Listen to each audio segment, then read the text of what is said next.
오늘 예레미야 35장 1절로 19절까지 말씀에 의지해서 흔들리지 않는 사람들이라는 그런 제목으로 말씀을 나누고자 합니다. 우리 사랑하는 성도님들, 혹시 기도할 때 하나님을 어떻게 고백하십니까? 어, 아까 우리 한상보 집사님은 사랑의 하나님이라고 말씀하셨던 것 같은데요. 우리가 기도할 때 보면은 내가 이렇게 믿는 원하는 그런 하나님을 고백할 때가 많아요. 그래서 뭐 전능하신 하나님, 뭐 창조주 하나님, 아버지 하나님, 뭐 이렇게 고백을 한다는 것입니다. 하나님을 그렇게 고백하는 이유가 뭐죠? 하나님 그렇게 역사하시는 분이시니까. 전제 창조를 천지를 창조하셨고 우리의 주인이시고 모든 걸 알고 행하신 전지전능하신 분이시고, 이처럼 하나님은 여러 가지 우리 가운데 역사하시는 분이시죠. 이 하나님이 우리에게 말씀하시고 약속하신 것은 반드시 지키시는 분이세요.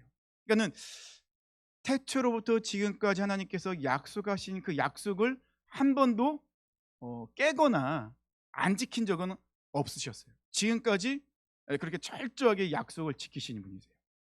그리고 우리 하나님은 천지를 창조하신 분이시잖아요. 그 천지를 창조하신 하나님, 그 하나님은 지금도 이 세상의 모든 것을 운행하고 계세요.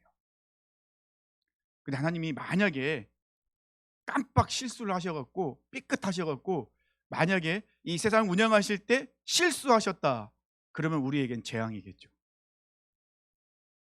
이 세상 모든 만물은 하나님께서 만드시고 하나님께서 역사하신 대로 정확하게 운행되고 있어요. 한치의 오차도 없이, 어떤 문제도 없이 정확하게 이 모든 세상이 운행되고 있다는 것입니다. 우리 하나님은 절대로 실수하지 아니하시는 분이세요. 완전하신 분이세요. 그래서 완전하시는 그 실수하신 하나님 참 감사해요. 하나님이 정말 지금까지 실수하지 않고 완전하게 이 모든 것을 운행하고 계시기 때문에 우리가 이렇게 정말로 안전하게 생활할 수 있고 예배드릴 수 있죠. 우리나라는 봄, 여름, 가을, 겨울이 정말 뚜렷했어요. 근데 지금은 언제부턴가 봄과 가을이 사라지고 있죠. 점점점 날씨가 변하고 있어요. 하나님이 실수하시는 건가요? 아니죠. 인간의 타락으로 인간이 무분별하게 이 자연을 훼손하고 욕심으로 이 모든 것을 망가뜨림으로 인하여서 이 자연이 그렇게 변화가 되고 몸살을 앓고 있죠. 하나님은 그럼에도 불구하고 하나님의 법칙대로 이 모든 것을 완벽하게 이끌어 가신 분이 하나님이시다. 그래서 실수하지 아니하신 하나님, 약속을 반드시 지키시는 하나님, 그래서 우리 그 하나님을 언약의 하나님, 신실하신 하나님, 우리가 이렇게 고백을 한다는 것입니다. 그 철두철미하신 하나님이 우리에게 약속을 하셨는데, 그 옛날에 한 약속을 우리가 무엇이라 하게 하죠? 구약. 새롭게 갱신된 그 약속을 신약. 그래서 구약과 신약, 성경이라고 이야기합니다. 그러면 이 성경, 하나님의 말씀은 무엇이 들어가 있는 그 책입니까? 하나님의 약속이 들어가 있는 책이에요. 이 약속 가운데 하나님이 우리에게 하신 약속하신 모든 것이 다 들어가 있어요. 도울이라는 분 혹시 아십니까? 예, 도울 김용욱 교수님이죠. 이분은 기독교 집안에 태어났어요. 신학도 했어요. 근데 참 직업도 많았어요. 뭐 어떨 땐 기자, 어쩔 땐 스님, 뭐 하여튼 안 배운 게 없어요. 뭐 노노 맹자 다 배웠어요. 이분이 가끔은 신학교에서도 강의를 한대요. 네, 이 얘기 듣고 깜짝 놀랐어요. 어떻게 이분이 어떻게 신학교에서 강의를 하지? 그랬는데 이분이 스님들 앞에서 강의하는, 뭘 강의하냐면 기독교를 강의하더라고요. 기독론을 강의하더라고요. 제가 너무 웃겨갖고 죄송해요, 웃긴 게 아니라 제가 너무 황당해갖고 들어봤어요, 강의 내용이 무엇인가. 근데 이분이 성경을 정말 많이 알아요. 성경을 잘 알아요. 그래서 이분 친구 중에는 유대인들이 있어요. 헬러 히브로 다 잘해요. 정말 똑똑한 분인데, 이분이 뭐라고 얘기하면요, 어, 구약, 이 구약은 옛날 언약이다. 그래서 올드 스테이트먼트, 그래서 구약이다. 그런데 이 구약은 예수가 오므로 인하여서 다 폐기가 됐다. 그러니까 구약은 필요가 없다라고 단언해서 얘기하더라고요. 너무 놀랬죠. 기독교인들이 왜 구약을 왜 보고 믿는지 모르겠다. 신약이 있지 않냐? 그렇게 믿는 예수가 왔는데, 구원자 예수가 왔는데 새로운 언약이 맺어졌다면서, 새로운 언약, 신약이 새롭게 맺어진 신약이 있다면서 왜 옛날 언약, 완전히 이루어진 그 언약을 믿고 있느냐라고 얘기를 하더라고요. 그 얘기를 듣는 순간 지식적으로는 알고 있지만 그분은 하나님을 모르고 있고, 하나님의 마음, 하나님의 계획, 우리를 향한 하나님의 그 모든, 그 지금까지 애타게 부르고 찾고 말씀하고 계신 진정한 하나님의 마음과 하나님을 경험하지 못했구나. 지식적으로는 알지만 하나님은 정확하게 모르고 있구나 라면서 참 안타까운 마음이 들더라고요. 하나님은 우리에게 약속하셨어요. 구약, 옛날 약속이라서 없어진 건가요? 아니에요. 지금도 우리에게는 중요한 말씀입니다. 예수님 오셨습니다. 예수님을 통하여 이 구약에 말씀하셨던 그 언약이 이루어졌어요. 그리고 예수님께서 다시 새로운 언약을 체결하셨어요. 신약이죠.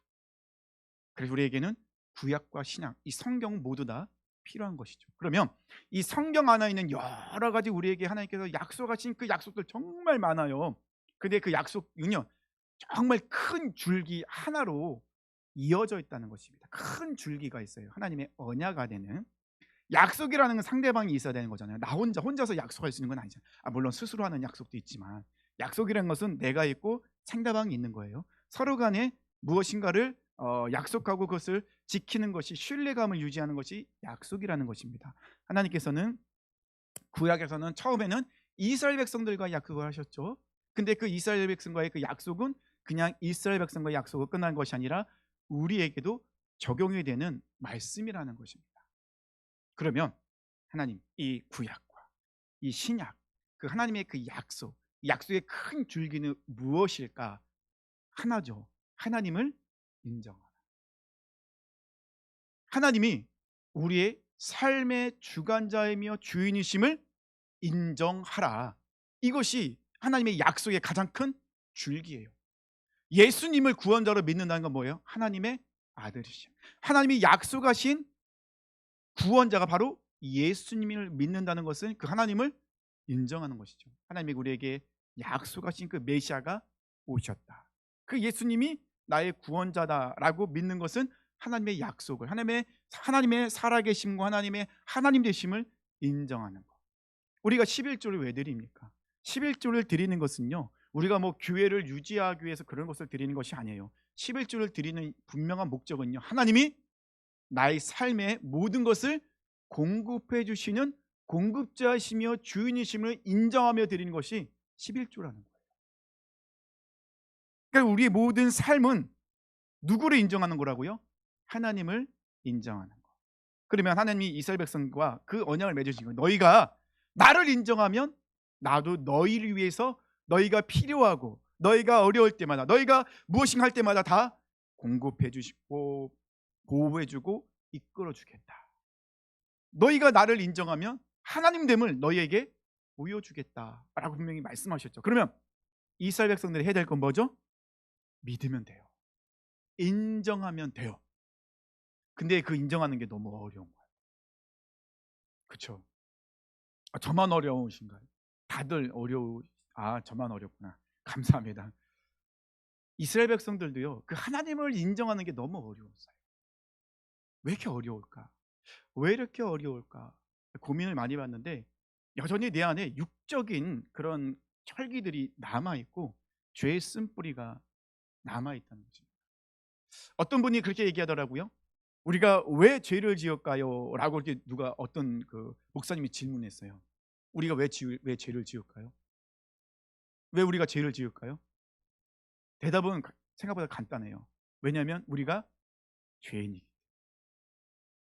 죄인이기 때문에 죄를 짓는다는 거예요. 그래서 우리에게 누가 필요하다고요? 예수님. 그래서 하나님을 인정하라는 거예요. 하나님을 인정하면 하나님께서 죄인인 우리를 어떻게 해요? 변화시키시겠다. 우리 모든 죄를 해결해 주시겠다고 약속하셨잖아요. 그 약속이 예수님을 통하여 이루어졌어요. 그래서 우리가 예수님을 믿으면, 인정하면 그 하나님의 약속이 우리 가운데 온전히 성취가 되는 거예요. 그런데 그것을 우리가 인정하지 못하고, 하나님은 끊임없이 이스라엘 백성들을 부르고 있습니다. 그리고 그들을 사랑하고 용납해 줘요. 얼마나 이스라엘 백성들이 하나님을 배반합니까? 약속을 얼마나 어깁니까? 지금도 우리 이제 가은이가 이제 8시 30분까지 만약에 학교에 등교를 하지 못하면 벌점을 받아요. 약속을 어겼으니까. 그러면 그거에 대한 벌을 받게 되죠.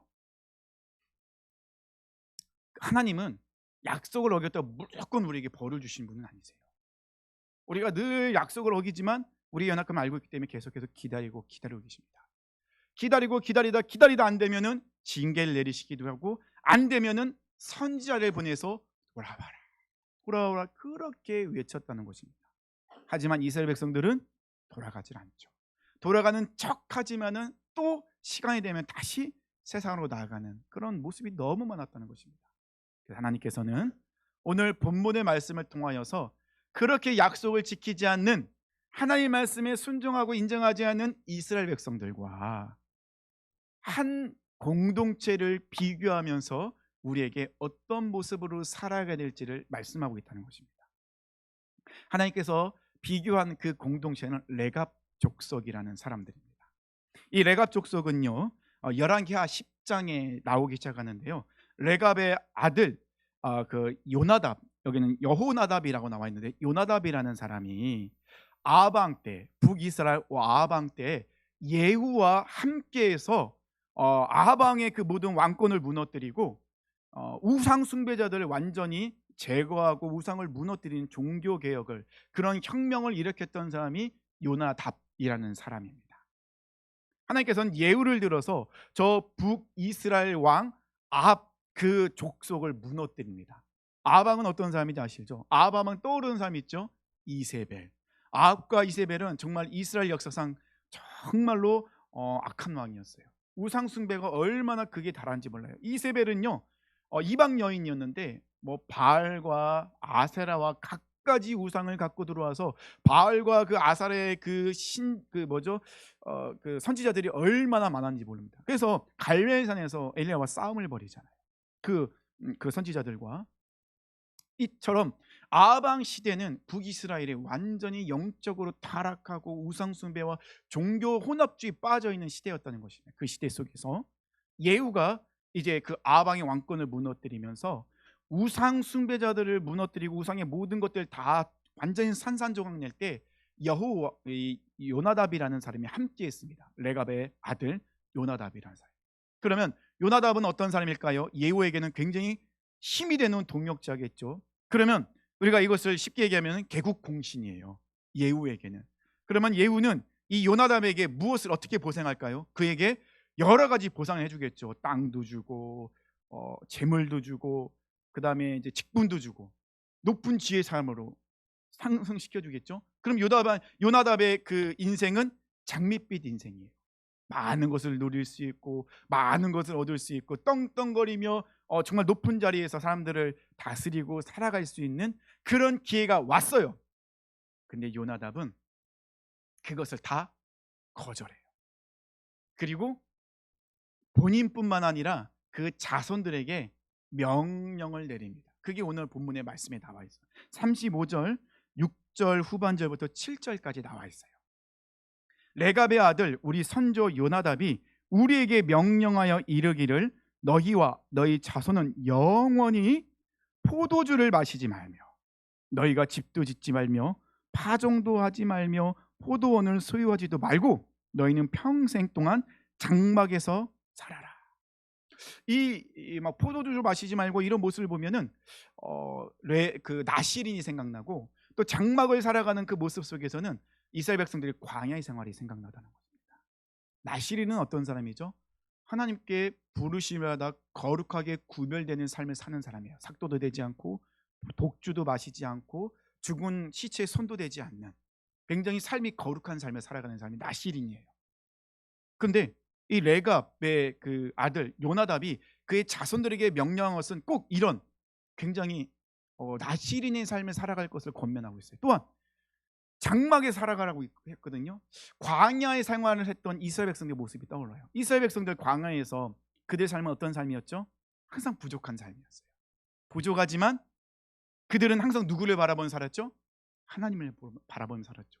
매일매일 먹고 마시고 어디로 가야 될지, 어디서 쉬어야 될지 전적으로 누구를 의지하고 있습니까? 하나님만을 의지하고 있는 삶이 광야 이스라엘 백성들의 모습이었어요. 그런데 지금 요나답은 자신뿐만 아니라 자신의 자손들에게, 후손들에게 강력하게 명령하고 있어요. 어떤 삶을 살라고요? 그런 떠나는 삶을 살으라고. 이 세상 가운데 정착하는 것이 아니라 이 지금 많은 권력을, 물질을, 종을, 많은 것을 누리는 삶을 다 내려놓고 포기하고 본인뿐만 아니라 자손들에게 명령합니다. 떠나라. 그것에 정착하고 그것 문화에 젖지 말고 떠나라. 왜 이렇게 이 요나단 그렇게 후손들에게 고백을 했을까요? 그는 경험을 했어요. 아합 왕 때 정말 세속적으로 완전히 우상 숭배와 종교 개혁주 개인주의에 빠져 있는 하나님의 언약을 듣지 않고 말씀을 듣지 않은 시대에 요나담은 살았어요. 예후라는 사람을 통해요 개혁이 일어나는 걸 봤어요. 하지만 요나답은 알고 있었어요. 자기의 죄의 본성을. 자기가 그것을 누리면 하나님을 떠날 것이라는 것을 스스로는 알고 있었어요. 그래서 그는 아주 극단적인 조치를 취하죠. 뭐라고요? 모든 걸 다 내려놓고 떠나는 삶이에요. 광야에서 이스라엘 백성들처럼 누구만을 의지하기 위해서요? 하나님을 바라보고 의지하기 위해서. 요나답은 그의 후손들에게 명령을 내립니다. 그 명령은 무엇입니까? 이스라엘이 지금 그 시대 속에 아방 시대 속에 우상 숭배와 종교 혼합주의와 극단적인 개인주의에 빠져서 절대적으로 하나님을 떠나고 말씀을 듣지 않고 타락하여 하나님을 떠나 있는 그 시대 속에서 스스로를 지키기 위한 방법, 우리 자손들을 지키기 위한 방법, 하나님의 약속을 이루기 위한 방법을 선택을 했습니다. 그 선택이 후손들에게 명령한 것이었죠. 포도주를 마시지 마라. 그 당시 포도주는요 음식처럼 먹을 수도 있었어요. 음료처럼. 왜냐하면 석회물이었기 때문에 물을 잘못 먹으면 배탈이 날 수 있었거든요. 근데 포도주는 주로 어디에 쓰였냐면 잔치집에서 아니면 그런 왕궁에서 많이 쓰였다는 것. 포도주라는 것은 결국은 자기가 누리고 있는 그런 삶을 이야기하고 있다는 것입니다. 포도주를 또 마시지 말라는 것은 나시린처럼 스스로를 어떻게 해요? 지키라는 것이죠. 스스로를 지키라는 것입니다. 하나님을 기억하기 위해서, 하나님의 약속을 지키기 위해서, 즉 하나님 앞에서 성결한 삶을 살아가라. 우상숭배와 종교 혼합주의에 빠져있던 그 시대 속에서 그것은 대세였거든요. 우상을 숭배하고 종교 혼합주의에 빠져있는 그 시대의 문화였고 많은 사람들이 대세였어요. 많은 사람들이 그렇게 살아가고 있었어요. 당연히 그런 시대의 흐름 속에 그냥 휩쓸려 살아가고 있었어요. 그런데 요나답은 무엇이 이야기합니까? 우리는 휩쓸려 갈 수 없다. 많은 사람들이 지금은 그냥 그런 시대야, 그렇게 살아가는 거야 라고 할 때 아니야 라고 단호하게 이야기하겠다는 것이죠. 요나답에게 중요한 건 뭐예요? 시대 흐름에 쫓아가는 것이 아니라 시대를 거슬러 가는 거예요. 누구를 위해서요? 하나님을 위해서. 하나님의 약속을 지키기 위해서. 지금이 어느 시대인데 지금은 뭐 구약 그 다 이루어진 거 끝난 거 뭐 옛날 약속을 붙들고 그래요. 요나답은 아니라고 외치고 있습니다. 아니다. 사람들은 세상 그렇게 이야기해도 우리는 그렇게 살아가면 안 된다. 포도주 마시지 마라. 구별되이 살아가라. 하나님의 약속을 지키기 위해서. 두 번째로 이야기합니다. 집을 짓지 마라. 나그네 삶을 살아가라는 것이죠. 우리의 삶은 나그네의 삶입니다. 시편 기자는 이야기하죠. 우리의 인생은 70여 강건은 80인데 얼마나 빨리 지나가는지 화살이 달아가는 것처럼 빠르다고 이야기합니다. 우리 인생은 나그네 인생입니다. 천년만년 인생 살아갈 수 없죠. 이 세상의 삶은 죽음 이후의 삶을 준비하는 과정이에요. 우리가 이 세상 어떻게 살아갈지, 어떻게 살아가냐에 따라서 우리가 죽음 이후의 영생을, 천국에서 영생을 누릴지 아니면 지옥에서 영원 형벌을 받을지 결정이 된다는 겁니다. 죽고 난 이후에는 기회가 없어요. 지금 요나답은 그 후손들에게 이야기합니다. 집을 짓지 마라. 나그네 삶을 살아라. 그 나라, 그 문화, 그 유혹에 넘어지지 않기 위해서 그 세상에 집중하지 말고 우리가 바라봐야 될 곳은 하나님이 계신 영원한 날 천국이다. 우리의 소망, 우리 소망, 우리의 소망은 하나님께 있다. 집을 지면 안정적이잖아요. 집을 짓고 거기에 정착을 하면은 땅을, 그리고 재산을 얻을 수 있고 편하게 많은 것을 누리며 살아갈 수 있죠. 근데 집을 짓지 않고 장막을 짓는다는 건 뭡니까? 되게 힘든 삶이에요. 장막을 치는 거와 유목민과 정착하는 거, 어떤 게 편하겠습니까? 당연히 정착하는 게 편하죠. 여기저기 떠돌아다니며 살아가는 거 어렵죠. 쉽지 않죠. 유목 생활은요, 편한 모든 것을 포기하는 것이고 자기가 누릴 수 있는, 가질 수 있는 그 모든 것을 다 내려놓는 거예요. 그것을 포기하더라도 하나님의 사람답게 하나님의 약속을 지키기 위해서 그 모든 것을 어떻게 하겠다고? 다 내려놓자. 우리가 바라봐야 될 것은 이 세상이 아니다. 우리는 이 세상에서 나그네의 삶을 살아가는 사람들이다 라는 것을 지금 요나답은 그의 자녀들에게 이야기하고 있습니다. 또 한 가지 이야기하고 있죠. 파종도 하지 말며 포도원을 소유하지 말아라. 파종과 포도원, 땅이 있어야 됩니다. 그리고 그것은 결국 무엇을 얘기합니까? 농사를 지어야 되죠. 왜 농사를 짓는 게 문제일까요? 농사를 지어야 곡식을 얻고 곡식이 있어 우리가 먹고 살 수 있잖아요. 그런데 지금 요나답은 굉장히 그것까지도 하지 말라고 해요. 왜 그랬을까요? 그들의 문화와 연결성이 있어요.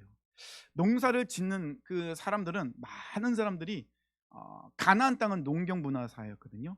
그 가나안 땅은요, 이 농사를 짓기 위해서 우상을 많이 숭배했어요. 비를 내리게 해달라고, 이슬을 내리게 해달라고, 비를 그치게 해달라고, 또 햇볕을 우리에게 허락해달라고, 바알에게 비와 이 모든 자연을 운행한다고 믿고 있던 바알을 섬기고 있었습니다. 농사를 짓는 사람. 그래서 이스라엘 백성들이 이 가나안 땅에 들어갈 때 하나님이 뭐라고 합니까? 그 가나안의 문화와 모든 것을 어떻게 해요? 조금도 받아들이지 마라. 가나안 백성들 다 어떻게 해요? 진멸해라. 왜냐하면 들어가면 분명히 물들 줄 알고 있었습니다. 우리가 하나님께 기도합니다. 하나님 비 내려주세요. 막 기도하죠. 근데 비 내려주시지 않을 때가 많죠. 사람들이 그러다 보니 어떻게 생각합니까? 눈에 보이는 우상을 쫓아가기 시작하는 거예요. 가나안 사람들이 음란하게 섬기는 그 바알, 비를 내리게 달라고 온갖 그런 막 무당처럼 그렇게 제사 지내고 이런 모습에서 이 사람들이 눈에 보인 대로 따라가기 시작하다는 겁니다. 그래서 농사를 짓는 사람들의 특징이 뭐냐? 우상 숭배를 그렇게 많이 한다는 거예요. 파종하지 마라, 포도원을 가꾸지 마라. 그 말은 무엇입니까? 우상 숭배를 철저하게 제거해 버리자는 것이죠. 지금처럼 우리가 어디서든지 음식을 마음껏 살 수 있는 시대가 아니었어요. 지금 우리는 어디 가든 식료품 쪽, 아니면 뭐 마트를 간다든지 편의점에 가면 언제든지 라면과 빵과 먹을 수 있는 음식을 구할 수 있어요. 물도 구할 수 있어요. 근데 이 당시에는요, 어딜 가든지 물이 있거나 음식을 구할 수 있는 시대가 아니었다는 것입니다. 그래서 이 농경 문화 시대이지만은 이 장막을 치며 유목민들은 항상 가는 곳곳마다 기도를 해야 돼요. 물을, 음식을 구하기 위해서 부단히 노력을 애쓰고 노력했다는 것입니다. 정착하면 파종하고 포도원을 가꾸면 편하죠. 음식을 얻을 수 있고, 또 포도즙으로 음료를 마실 수 있고, 많은 것을 누릴 수 있습니다. 하지만 요나답은 그것까지도 다 포기하고 내려놓고 절대적으로 우상 숭배하는 문화를 어떻게 해요? 버려라, 배척해라, 그렇게 강력하게 이야기하고 있다는 것입니다. 요나답은 본인이 그렇게 살았고 후손들에게 명령합니다.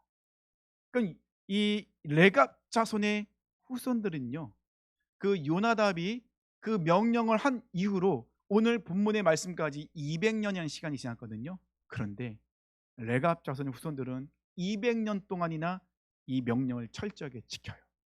포도주를 마시지 않습니다. 집을 짓지 않아요. 파종하지 않고 포도를 가꾸지 않습니다. 장막에서 살아갑니다.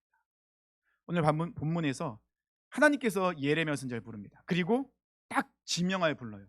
레갑 자손을 불러서 그들에게 포도주를 마시게 하라. 지금 레갑 자손은 무엇을 먹지 말아야 돼요? 포도주를 마시지 말아야 돼요. 근데 하나님께서는 레갑 자손을 부릅니다. 근데 레갑 자손을 부를 때 예레미야가 본문에 보니까 레갑 자손만 부른 것이 아니라 종교 지도자들 같이 와요. 한 방에 모입니다. 그리고 레갑 자손 앞에 그릇에 놓고 거기다 포도주를 따라줍니다. 그리고 이 예레미야가 이야기하죠. 자, 포도주를 마셔라. 레갑 자손들이 얼마나 황당했을까요? 선지자가 불렀어요. 성전으로 갔어요. 그곳에는 많은 또 이렇게 지도자들도 있었어요. 다 자리에 앉았어요. 근데 잔들 놓더니 포도주를 따라주는 거예요. 다 마시세요. 레갑 자손이 얼마나 헷갈렸을까요? 고민했을까요? 지금 뭐 하는 거지? 왜 갑자기 우리에게 포도주를 마시라고 하지? 예레미야가 레갑 자손에게 포도주를 마시라고 주셨을 때 이것은 불법을 행하는 것은 아니었어요. 죄를 짓게 만드는 건 아니었거든요. 포도주 마셔도 돼요. 괜찮아요. 근데 레갑 자손은 지금 금지된 명령이 있었어요. 뭐죠? 포도주를 마시지 마라. 왜? 우리는 거룩하게 구별된 사람들이다. 이런 정체성을 갖고 있었거든요. 그리고 선지자가 지금 눈앞에서 그렇게 명령하고 있으니 얼마나 갈등하고 고민이 있을까요? 이때 레갑 자손들은 망설이지 않습니다. 뭐라고 이야기합니까?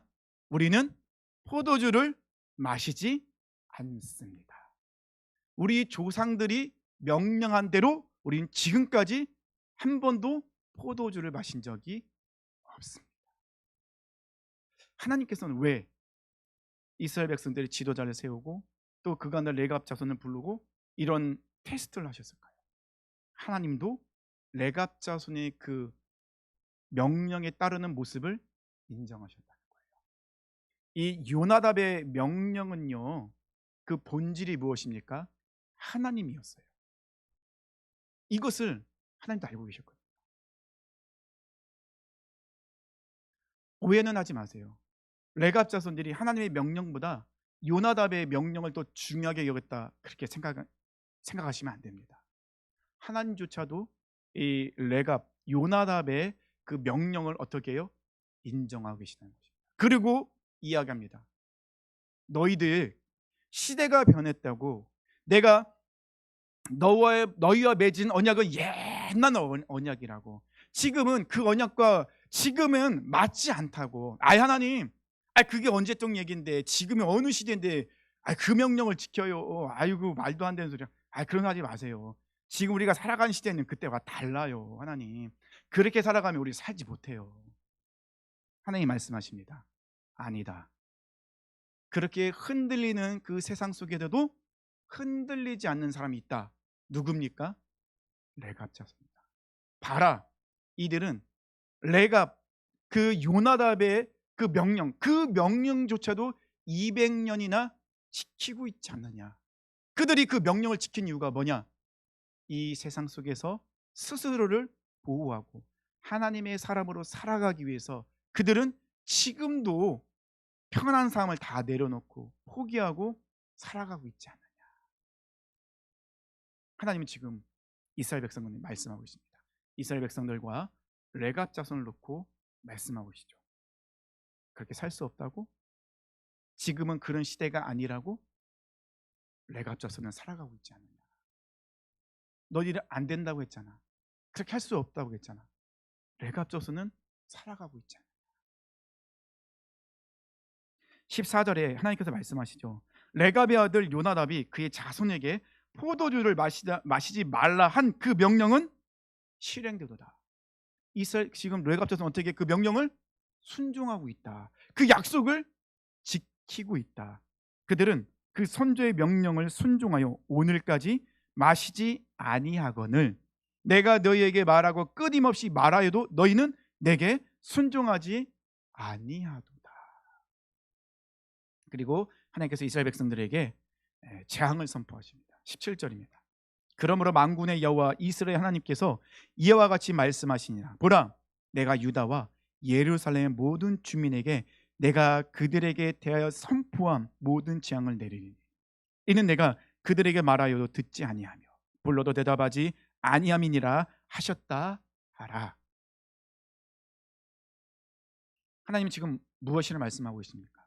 너희들 지금 시대가 바뀌었다고 하고 옛날 언약이기 때문에 그 시대 그 하나님이 맺은 언약과 지금은 다르다고, 바뀌었다고, 지키기 어렵다, 안 된다고 이야기하지. 아니야. 그렇게 살아가는 사람이 있어. 흔들리는 세상 속에서도 흔들리지 않는 사람들이 있어. 그들은 분명히 살아가고 있잖아. 그렇다면 너희들은 내 말을 듣지 않았지.